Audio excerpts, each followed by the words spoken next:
Monday Mornings with Matt and Kevin.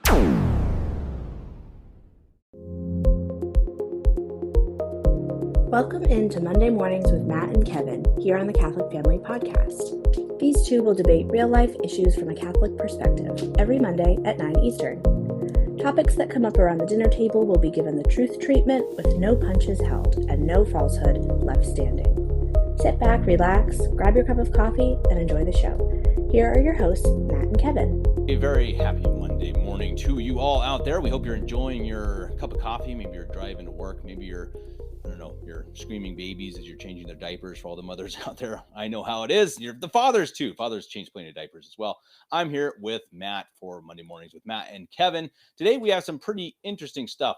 We actually found a big chunk of our topic from Twitter, which I know that's often the case with me and Matt. We're both kind of Twitter junkies, which, as we've seen lately, is not the most pleasant place to be. But this is from George Mack. I want to give him credit. I don't know his real name, but on Twitter, he's George Mack. That's George_Mack. Double underscore. People want to look. Thank you. Double underscore Mack. Yeah. Okay. Good to know. Double underscore Mack. George __ Mack. He's the one who came up with this information. There is some of it is sourced. I think some of it is not, but it's a very interesting thread of 25 points.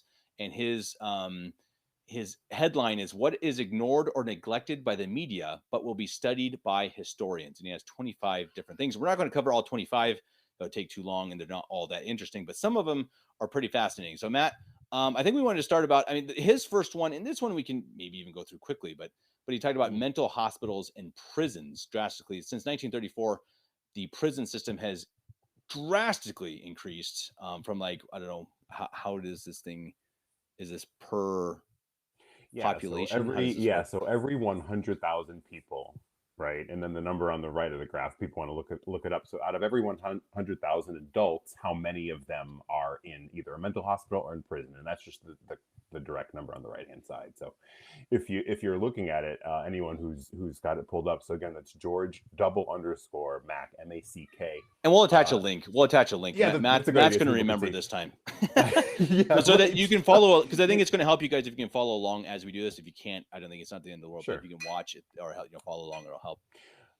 So I thought, I thought this was interesting, and it's kind of the first 2 points, Kev. So the first tweet is basically just the numbers. It's just the raw data. So in 1934, and it goes from 1934 to about, 2001 here, mental hospitals and prison.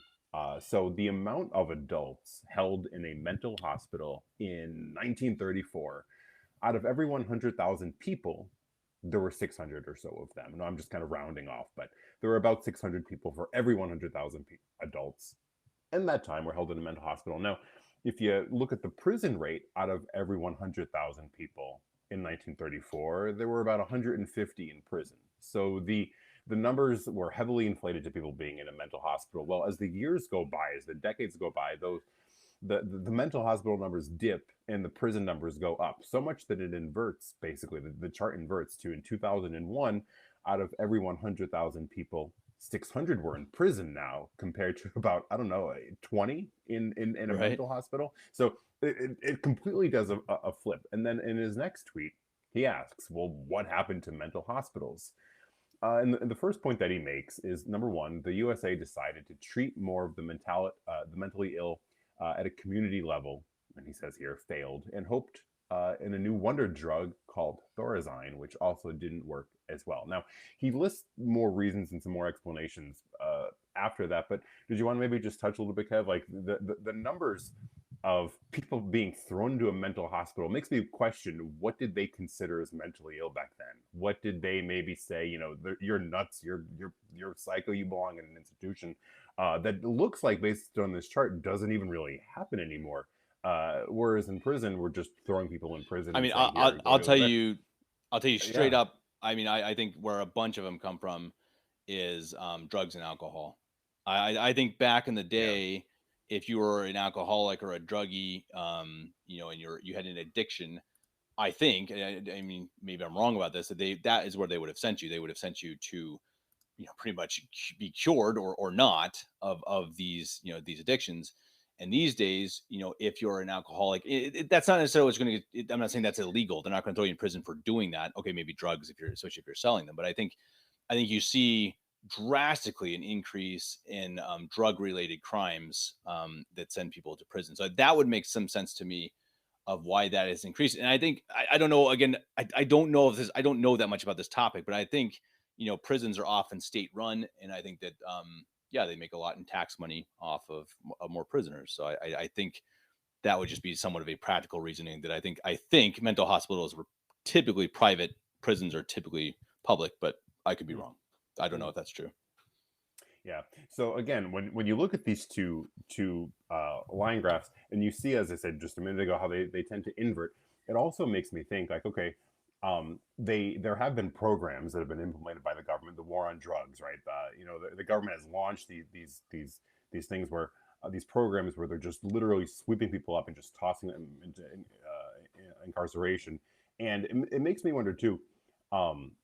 There's no way that our numbers of having people in a mental hospital are approaching like zero here, because it would seem that just walking around, walking outside, the amount of people who are a little off in the head is just flooded out there. But I think the thing is too is what I forget what it's called, the D, it's whatever the American Association of Psychology or whatever determines is the diagnostic thing. I can't think of the term, but they've normalized a lot of things that would have once been considered normal, right? For example, homosexuality was once considered a mental illness. Now it's very normal. It's celebrated. There are other things too. So it makes me wonder, what are they classifying as somebody who is mentally ill? Because it's are they trying to tell us that it's not existent today? We are we are at a high.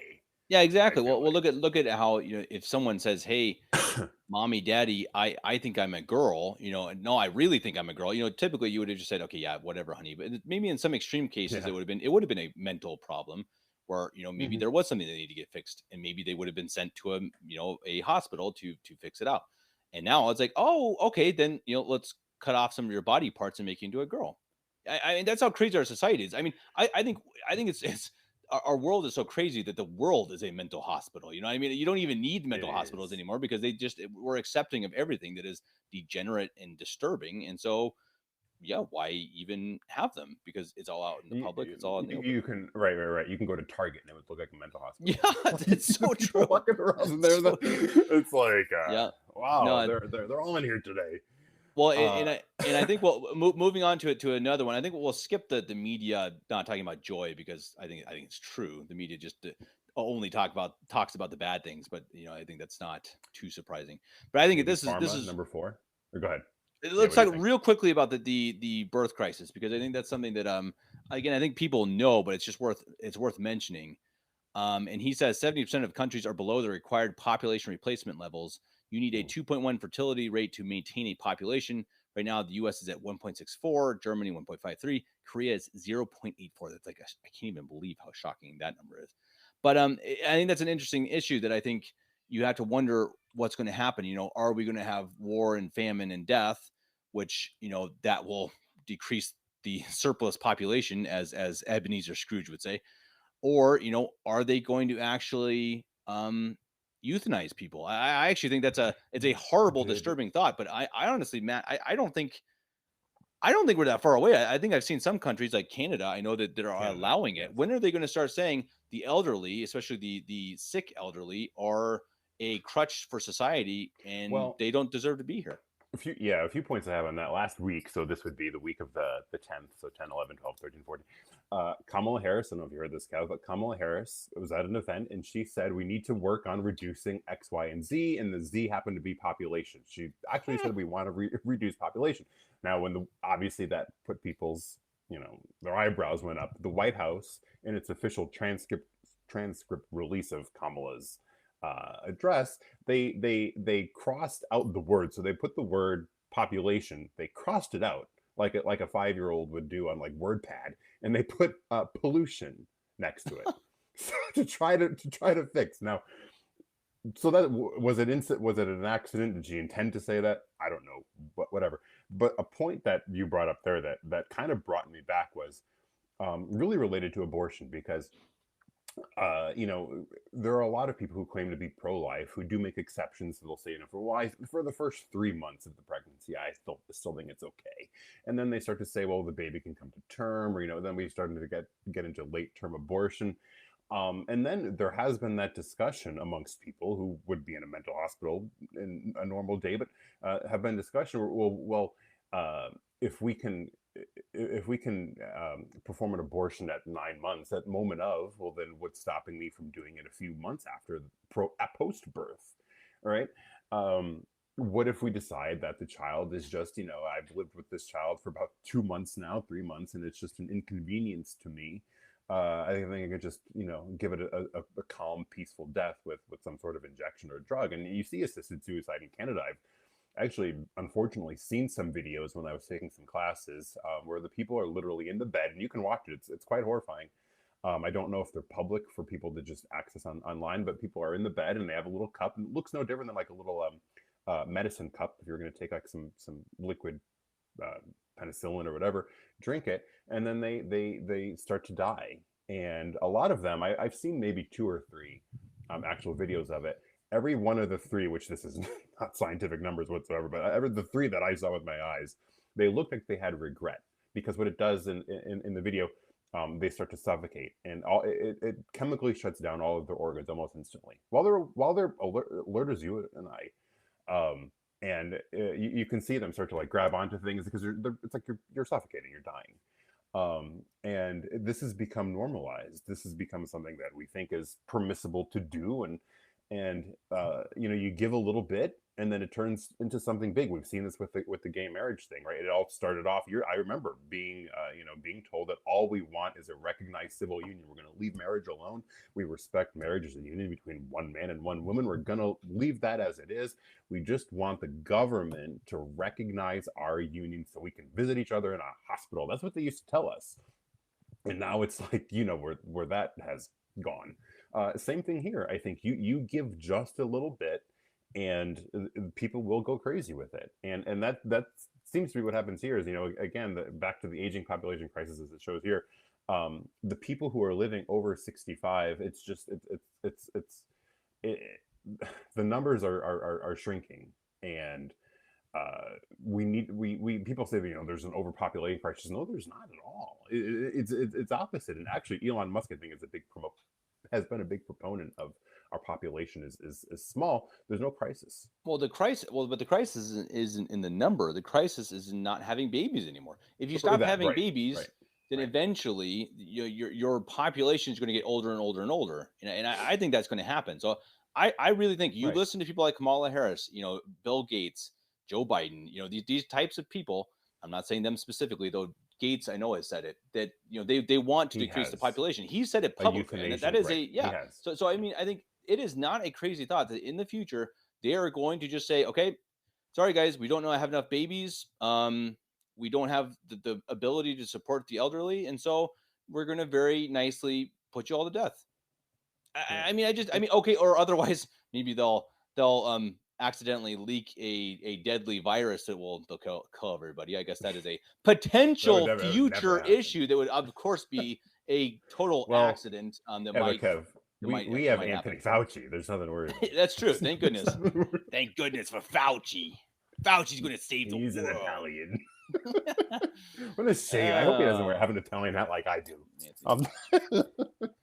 All right, moving on to the next. This is actually kind of a fitting one. And I think again, we can probably touch this pretty quick.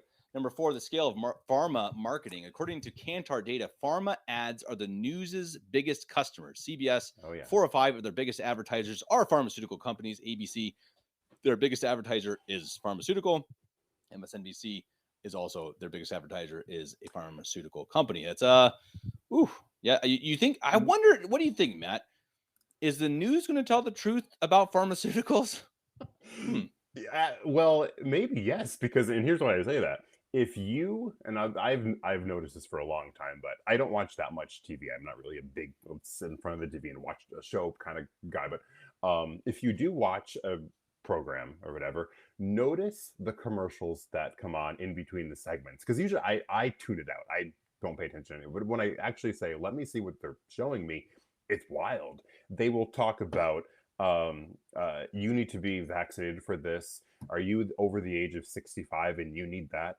Or did you live between the years 1940 and 1960 and were exposed to this? And then they it's doom and gloom constantly related to you personally. And then they say, well, we offer you this special pill or this special program or whatever, and the results are catastrophic, death. And What gets me is the depression pills. Hey, here's a nice. Have you been feeling bad lately? Well, take our nice little pill that will help you feel really good. And then at the end, oh, this has been known to vomiting. cause suicidal Yeah. thoughts, death. I mean, hives. So they are telling the truth. Migraines. It's just like, wait, wasn't this supposed to fix depression? Right. You're saying it causes suicide? And it's like, what the heck? I mean, it just it's absolutely crazy. But it's real. So those are the new. So we're saying two different things though, because we're talking about how they make ads. I'm talking about like the people in the news. Are they actually going to tell the truth about something that is absolutely harmful for our bodies? I'm not saying all pharmaceuticals are harmful. Don't shut me down, YouTube. I'm just saying there have been some absolutely proven to be harmful, and the news does not report it because the news is paid for by the pharmaceutical company. And they would have to look. They would lose their credibility if they did. I mean, you look at these numbers here. If you watch, so they listed at the bottom: ABC, CBS, NBC, CNN, MSNBC, and Fox News.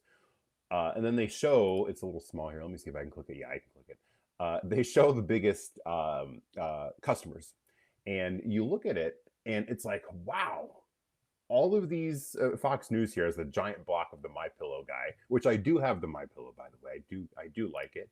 Maybe Mike Yandel can come on the show one day and tell us about his pillow. But these are all paid.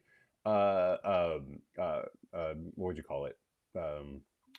What's the word? Spots. There you go. Spots. Right. That just advertise their chemicals on it. So it's like no wonder why these people seem so big pharma, and that they can't wait for you to get vaccinated, and they can't wait for you to take these drugs, and they can't wait for you to go to the pharmacy. And we've talked about this before, and it's kind of got to tie into, I think, what we want to touch on a little bit earlier. But there is nobody that I know that doesn't have to leave work, right, and then go to, I don't know what the names of your pharmacies are over there, but doesn't have to go to CVS because they have 2 prescriptions on hold, or doesn't have to go to we are, for some reason or another, everybody has 5 prescriptions on hold at their local pharmacy. And that to me just doesn't quite make sense, because I say to myself, well, how did we get this far as people? How long have people been on this earth, whatever your argument is for that? All of a sudden we can't function unless we go to our local pharmacist and pick up our 4 monthly prescriptions every day. Like it's strange, and it has to make you wonder, and it's pushed, and it's well, and I think it's an issue that these things turn into quote unquote conspiracy theories, and in the end, I think this is what people need to start asking themselves. I mean, where's the money? I mean, seriously, just start. I mean, asking that question. I mean, look at the banking system back, especially in 2008, and now too. I mean, I've had, and this is especially a problem in the U.S. for whatever reason. We have our own issues here, but so you have the banks that do all these crazy, buying up the mortgages that are just garbage and then selling them again, and knowing that it was going to crash, and no one did anything, even though the regulation companies were right there and should have been watching them, regulatory firms, whatever. And it just turned out the regulatory firms are like funded by the banks. So it's like these companies that are supposed to be watching the banks are actually funded by the banks. And this happens with the FTC. This happens with pharmaceutical companies. The people who are supposed to be the watchdogs are making money from the places they're supposed to be watching. Now, again, people, if you don't believe me, that's fine. Call me a conspiracy theorist. Just look up the money. Look where it comes from. Look at who is funding your politicians. And often it is pharmaceutical companies. And it's part of it is because they know that if they make certain laws where they are not liable for if a certain thing that you inject into your body kills you, well, that's like the good for them. Right. The COVID vaccine, right? They have said, whatever, Johnson, they are not liable for whatever happens to you. YouTube didn't hear that. But yeah, it's exactly, right. Exactly. It's exactly right. And I mean, it's absolutely true. And because they've been given laws by their buddies in government that says they don't have to be liable for it, even though They're the ones Which is, producing it, and then by government decree making you take it. I mean, it's the whole thing is about. I didn't want to turn this into a vaccine episode, but it's so crazy. And I think again, if you look at the banks again as well, look at the FTC, look at all these different things that just look into it a little bit, and I really mean a little bit, and you're going to be like, oh wow, okay, yeah, maybe these guys aren't just conspiracy theorists. Maybe there is some really nasty shenanigans going on. I wonder how long too, because I've thought of this, like how long has this really been going on? Was there ever a time where what we were, I guess, what we were living was actually more honest or more sincere, or was like there always this overreach? I think I mean, Matt, I talked about this on a previous show, that Mr. Smith Goes to Washington, and if I remember right, that was back in the mid 1940s, maybe late 1940s with Jimmy Stewart. And if I remember right, it's been a while since I've seen it. It is literally a guy who is corrupt, a government official who is corrupted by a pharmaceutical company. Someone correct me if I'm wrong. Please tell me in the comments. It's been a while since I've seen it. He's definitely corrupted by someone who is bribing him, and I'm pretty sure it was pharmaceuticals. And that just shows you, no, it's been going on maybe forever. The difference in my opinion, Matt, and this is why I think we have an advantage that many people haven't in at least the last 80 years, is that we have the ability to get information and to spread information in a way that no one else has ever had. And this is exactly why the powers that be call us conspiracy theorists. Now, don't get me wrong. You and I talked about this before the show. You can go too far down this road. You can become a nut. You can have terrible theories. That's totally, totally true. And I've had my own awful opinions and awful views in terms of actual conspiracy theories. But the danger is when they make anything that sounds like you're questioning the establishment or the pharmaceutical companies or the government, and they make that sound crazy. And there's definitely a generation gap too, because a lot of the people who grew up in that, the boomers, we would call them, they grew up in a time where, you know, whatever was fed to you throughout your television is 100% accurate. Right. The news is reporting that's it. So they bring that mindset into today, whereas our generation doesn't do that, and even the younger generation certainly doesn't do that. They don't watch the nightly news and get updates and think that whatever's being said through that tube, or it used to be a tube, not anymore, being said through the tube is 100% fact based. We communicate way much differently now. Information can spread. I mean, I've met people who are experts in a lot of these things, and it's so easy to have access to them, which in that sense, social media is phenomenal. I mean, it is you have free information available to you. You can learn anything you want, and who you connect with and who you network with on Twitter alone can give you so much information. I have met people, I won't name names, but I've met people from Twitter who have lived on the other side of the country, and they have all this information regarding, say, again, vaccination for children, right? They have opinions on these, and you talk to them. This would have never been possible 30, 40, 50 years ago, when whatever the newspaper said that day was it, and that's what you took it at face value. And we have to remember, again, there are dumb opinions online too, a lot of dumb opinions, and a lot of things that you have to weed through. But as you say, it's exactly right. I mean, you don't have to listen to all of it. Form your own judgments, and you make your own judgments, your own opinions. But the information is out there. You can look up the studies that have been done on whatever, COVID, anything really. I mean, they've been done. They're available. And what you'll actually find is that through a lot of these things, the actual scientists are pretty, you know, they're pretty hesitant, or they're pretty what's the word? You know, cautious, or you know, they're not very like again with the vaccines, that they were much more like, yeah, you know, okay, a lot of this hasn't been studied. We don't really know. If you actually look at the actual papers they published, the issue is how the media reports it. The media reports it however they want. They'll just pick and choose. They have someone on there, or you know, someone who's the top doctor in the country who is going to say, I'm going to be the official judge of what is being, you know, published in these journals. And then he just can make up whatever he wants. Do you know, Kev, the guitarist, John Mayer? I do. I know some of his music. Yeah. Only thing that this came to me in a weird flashback memory not too long ago. There was a song from him, Waiting on the World to Change. And I think it was from, if I had to guess, maybe 2003-ish, 2004. I want to say around the Iraq War time. And he said, there's a lyric in that quote, when they own the information, they could bend it all they want. And that rings true. Like, here I am today. I didn't catch that lyric whenever it came out. But that's true. When the information is yours and you are in charge of dispersing it throughout the media to the people, you can do whatever you want with it. And he may, I don't know if that was a slip of the tongue or what, but did you want to jump to number 8, Kev, the Let's jump obesity to in another 8. America? Yeah, that's a good one. And I'm gonna skip over a little bit because I want to focus on Nebraska if you don't mind. We can look at New Oh York yeah, too, yeah, though. yeah. New York's fine, Nebraska. just because Find that on a Nebraska is map. where I'm. That's where yeah, exactly. I actually know where it is on a map. Colorado and Nebraska are kind of close to me because those are two of the places I've lived. I A see lot of 'em. my family's in Nebraska. Nebraska is right smack dab in the middle of the map for anyone watching. But you have to jump ahead Tornado like Alley. 1996 because they didn't have information up until I don't know 95 or 96. So if you play this video, you see that Nebraska in 1996 had a historical obesity rate of 10 to 14%. That already seems fairly high, but that's Colorado as well in 1996. So if you play the video 98, it already jumps to 15 to 19 in Nebraska. As we move forward in 2000 already, it jumped to 20 to 24. I mean, Matt, it jumped 10% in 4 years.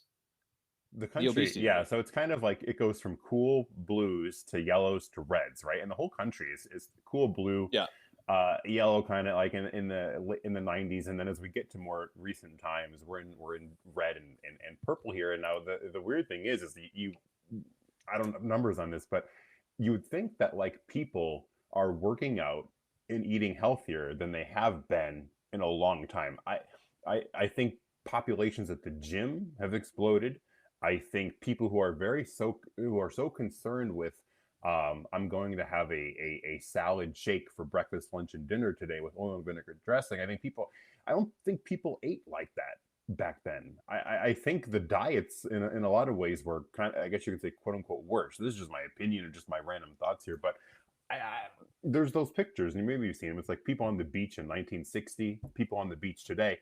People on the beach in 1960 were thin, and it said they ate hamburgers, hot dogs, French fries. They probably got ice cream at night. Smoked a pack a day, right, and they woke up in the drank a morning 12-pack of Bud Light. I mean, and had it's a so stack of true. pancakes. Well, and it has to, and you have to ask, and it's something that we're going to talk about. I think we'll jump from this right into the testosterone one because it's something that I think you have to start asking. Okay, what is it we're putting into our bodies? And you see, the U.S. is especially bad. I mean, you come over to Europe and you see far It's less different. obesity. I mean, far less extreme obesity. Sure, you see big people. I mean, I'm no spring chicken, in terms of my size. I'm a pretty big boy, but I'm not obese. I could shed a few pounds, but I'm not obese. And I think that you just don't see it as much over here. But I think part of it's lifestyle and part of it's just the food. You realize how much beer people drink over here, Matt? People drink beer like water over here in Bavaria. I mean, it's crazy. I'm not saying it's a good thing, but there's still few fat people. So there's got to be something in the food that people are eating. And I think we could get into the whole food pyramid from the 1960s, which is a whole that talk about a rabbit hole. But for a long time they said it was fats. Fats. Don't eat fats. Don't eat anything with fat. And it turns out almost surely it's actually sugar. Yeah. Yeah. There's I think a theory. I have this book, How to Heal Your Metabolism. And it's a very good argument. There's a lot of stories, a lot of misconceptions that people have. And it kind of talks about how it's not that the food that you're eating, this is the theory behind it. It's not that the food you're eating is all bad. A lot of it is, but that's not the sole reason. It's that our metabolisms aren't taking the food that we're eating and processing it like it used to. We're storing fat rather than burning it like we used to. And she kind of looks at reasons as to why that is. Our metabolisms have slowed down from what once was. And there's theories, and people have said high fructose corn syrup is the big killer that came out in the 60s or so, and it started getting injected into all these foods, and it has really just slowed our metabolism. We were going to talk about this as well. People aren't they're not walking as much. We're not physically active as much, and that has trained our metabolism not to work as hard. And so when your metabolism is not trained to work as hard, you're not able to eat pizza or cheeseburgers or whatever and digest it and process it like it's no big deal. All of a sudden your body can't get rid of it and you gain weight. That's the main argument that I heard, and the book is really good. If anyone wants to check it out, again, it's How to Heal Your Metabolism. Really good, interesting points in that. And I think that more than anything, I think we've become a lazy generation. So I think these obesity numbers may not so be much in relationship to the food that we're eating, which certainly is a factor, but we don't move like we used to. I think that is a huge factor. Yeah, I think that's I think that's definitely a big part of it. And I think a lot of it too is the lack of common sense when it comes to eating. I've seen a lot of people trying to lose weight and they're just like, okay, they're going on these, diets where they're eating only leaves or they're eating only meat. Yeah. And it's just like, just don't eat dumb. I'm sorry, but I mean, just, okay, if you're going to go to McDonald's, okay, go to McDonald's once a month. Don't go once a week. Or, don't go every day. I mean, if you're gonna have a burger, maybe don't have a Coke. I mean, if you're gonna eat a meal that you like, if you eat spaghetti, eat one plate, not two. I mean, it just these to me. I think, and I'm not saying anything against what you're, what they're saying with the metabolism. It sounds definitely true, but I think it's connected with this idea of just kind of common sense of, okay, we need exercise. People are meant to be outside. They're meant to have fresh air. They're meant to even work outside. But I understand not everyone can do that. That's okay. But you have to find some way, as you say, to be on your feet and to get your heart pumping and to get your metabolism working as it should. And again, just don't eat dumb. I mean, I remember when I was in the US, I have a terrible instinct when it comes to shopping and buying junk food. So I remember there was a while in the US, and I mean, I'm talking like even weeks or months, where every time I went to the store, I would get a 6-pack of chocolate donuts, and I would just, man, I would pound those things down. Oh man, they were so good, man. You could get these chocolate donuts for like $1, like $6. I know what you're talking about. $1.50. Oh, they were so good, and they're these glazed donuts. Man, they actually make my mouth water right now. But anyway, and it was just like, eventually, like, yeah, I started getting fat and started feeling sick. Cause like, boy, I wonder why. Right. Yeah. Why do I feel terrible all the time? Kevin, are you eating 6 chocolate donuts a day? I mean, that might have something to do with it. But it's interesting. There's a drug for that, Kevin. Yeah, I've heard that. We can fix you. I hope so. So yeah, just someone please fix me from not eating chocolate donuts every day. They don't have good chocolate donuts in Germany, so my problem has been solved in that regard. There you go. That's the solution. But connecting this issue of obesity, we want to connect it to one that this is, I guess you could say this is a little PG-13, but I think it's an important issue. So apologies if this is a little bit sensitive. So maybe if you're with kids, you can turn it off. It's nothing too bad, but so it's talking about testosterone. And so male testosterone levels have plummeted. Some studies are pointing towards the following in men. Number 1, testosterone levels dropped 20% in the last 20 years. Number 2, sperm counts have plummeted by 59% from 1973. Now, Matt, I'm not a scientist or a doctor, but that seems crazy to me. Sperm counts obviously being just, I guess, the fertility. I mean, how fertile are men? I mean, how able are they to make a child? And when you're saying that possibility, at least as far as I read it, dropped by 60% since 1973, that's nuts. I think in a lot of ways too, I think you could see it. If you look at pictures, and I'm not saying it's a moral generation or anything, but if you look at pictures from 1930, 1940, there was a much greater sense, I think, of masculinity than what we see today. There are a lot of people today who, I'll be just blunt here, they kind of look and they speak like what would be determined as homosexuals. They wear skinny jeans, man. I've had friends who wore skinny jeans. It's like, guys, no, that's never allowed. I mean, it's just like, you don't do that. Nope. So I don't know. Again, I've Googled stuff and there have been contradictory reports. So I don't know, but I have heard people say that that smoking, like just a cigarette, increases I don't know, I'm just repeating what I've read, could increase testosterone, and that people aren't smoking anymore, and that has contributed, not a factor, but just has contributed. But you think of a lot of the jobs that people had too, right? You can take, I wear an Apple Watch so I can see my steps. You have jobs that they're not heavy work jobs, they're not construction jobs, but still, just from day-to-day activity, you would get about your 10,000 steps. I've noticed it. I've had jobs where like I didn't feel like I was all that active, but just from moving throughout an 8-9 hour day, you hit 7, 8, 9,000 steps in that time period alone. Now more than ever, people sit here like you and I are, and they sit at a desk and they type, where it's like 1 o'clock in the afternoon, and they look at your watch and it's like, I've taken 400 steps today. So you don't realize. And eating 6 chocolate donuts. Right. I've had my 6 chocolate donuts and my Starbucks, whatever drink I have. Right. Exactly. That has to be a problem. There are things, and there are people who've contributed a lot of studies to this. I think sunlight is important. I think people don't get enough sun. I think sun is a big contributing factor to higher testosterone meat. I don't think people eat meat like they used to, red meat, because the doctors have told us that that's bad. Yeah, fats. Don't eat Eggs, fats. Don't eat eggs. Don't eat meat. right? You know what Don't you're eat left those with? things. Sugar, Matt. You're left with you're left Right, with chocolate donuts. right. Which it's always funny to me that you can't eat all these things that are natural. Right? You can't eat red meat. You can't eat eggs. You can't eat, but you can take their pill. And that to me is like, Sure. it's stick with the meat. Like, It all comes full circle back to the pharmaceutical oh companies. man, Yes, because well if you tied look at in. how people lived, there was no pharmacy. There was no. They lived on what they had. My grandfather, in 100 years ago, at this point now, had a farm. That's what and they had probably had high testosterone levels. I would just assume by looking at them. Yeah, go ahead. And sorry, I have to make a point on this because I know there are people out there thinking, yeah, Matt. Well, guess what? People 100 years ago didn't live as long as we do. And it's true. We do have a longer lifespan than people from 100 years or 200 years.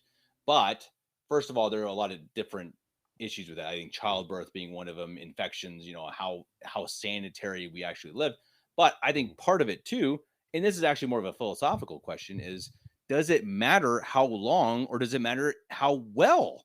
I mean, who cares if you're living until you're 90 if you're taking 6 to 10 pills a That's a day, good you point. feel miserable all the time. Your brain is half alive because you're pumped full of something that's you're almost a zombie. I think a lot of people out there are zombies, and I think that's a real honest question. I'm not saying that they should die, of course not, but I mean, I think that is an honest question when we always say, yeah, look at our lifespan. It's like, okay, but is it better? Do we have better? Do we actually fulfill ourselves in our lives? Do we feel like we accomplished something? Do we save our souls? Obviously, first of all, but I mean, how do we actually live? It's not all about the length. And I think that's something that we're obsessed. We're obsessed with living long, not living well. Yeah, that I didn't actually really think about that, but that's true. Like, they did this poll or whatever, and it was like, would you be okay with living 10 years less, but eating all the good healthy foods that you want, or something to do with red meat or whatever? And people like, yeah, like, I would rather be able to keep my diet of steak and prime rib and all that good stuff, and not live to the age of 100. That's a good point. Like, you look at the quality of life, and it makes me think of nursing homes too. Like, if you've ever been in them, like wow, it's sad. People are, really not really at the end of their life, but really just I don't know what a proper word would be to describe it, but oh, Well, I don't want to right. A lot of them are being overstep boundaries either with what I say. no, I know it's a You know what hard I'm topic. implying. Yeah, but I mean, it is again. It's. I mean, in some people, yeah, they're just going to live an old, kind of miserable life, kind of no matter what, no matter what the situation is. But I mean, some, yeah, I think some are they're being kept alive, and it's not artificially. See again, I don't want to. It's not a bad thing necessarily, but it is still a question. It's like, I mean, is it better? I'm not saying it's bad. I mean, it's nice that I think medicine has saved so many lives and has extended so many lives. That's not bad. It's just it's a different way of looking at it. So people always, when you come to this argument, and they always say, yeah, well, they didn't live as long as we do. Okay. And Right. I mean, okay, is that's not the end all. It's not the end all is not living until you're 100. It's just not. And I've seen like videos of these 100-year-olds, and almost to a man or a woman, they're always like, oh yeah, I smoked a pack a day until I was 98, or I drank 2 Diet Cokes a day until my death. It's like, well, is it really all about never eating butter and steak? No. I just don't. So I if don't you buy it. die at the age of 95 instead of 90, like, I guess, what did you gain, right? Because then if you die at 95, you say, well, I could have lived to 100.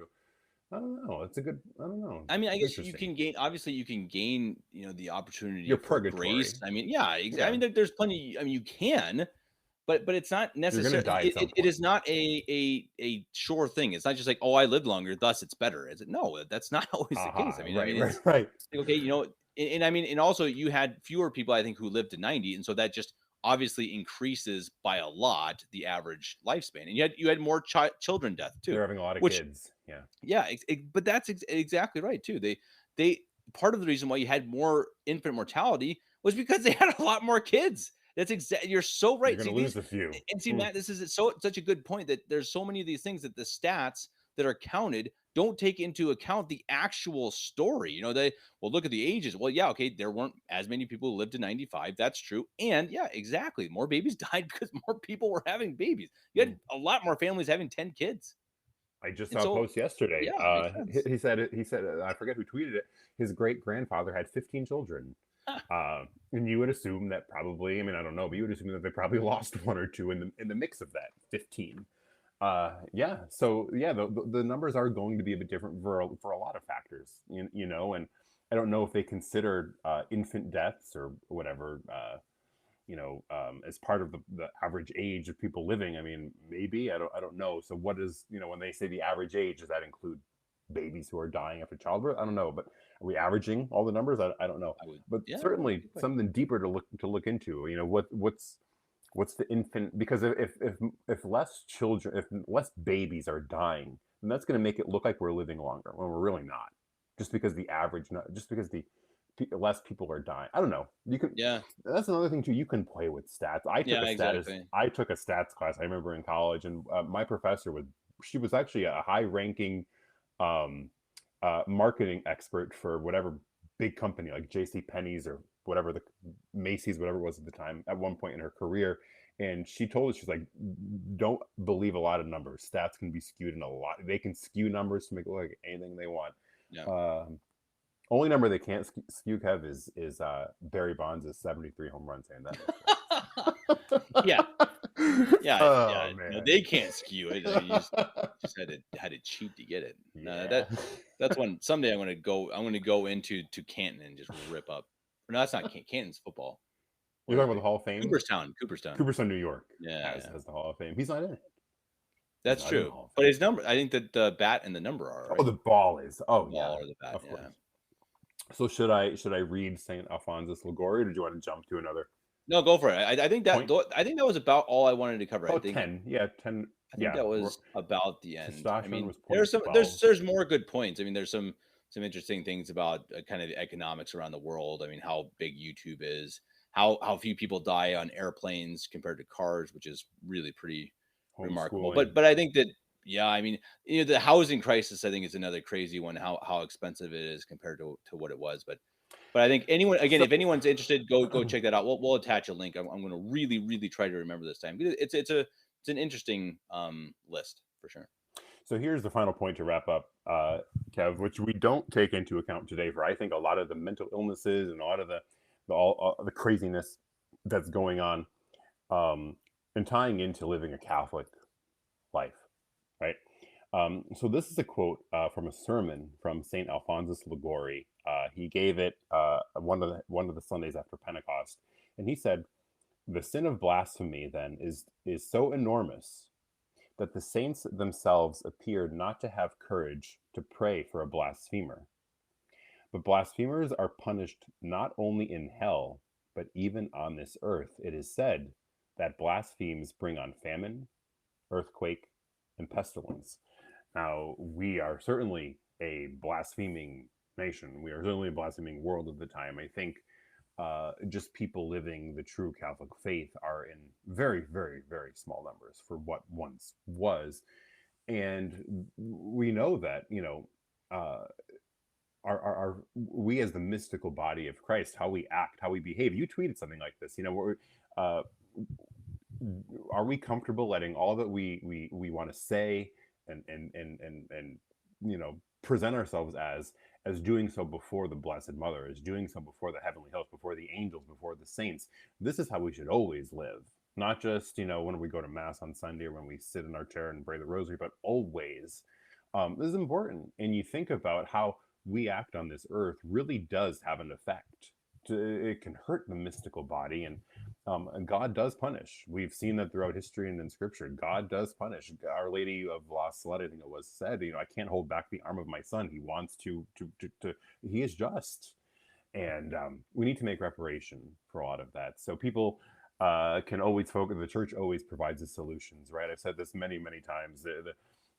Where there is blasphemy and slander and heresy, the Holy Mother Church provides the graces, and the month of July is dedicated to the precious blood. So I think people really need to make these reparations for all the blasphemies. I've seen more awful things said about the Blessed Mother on Twitter this past week.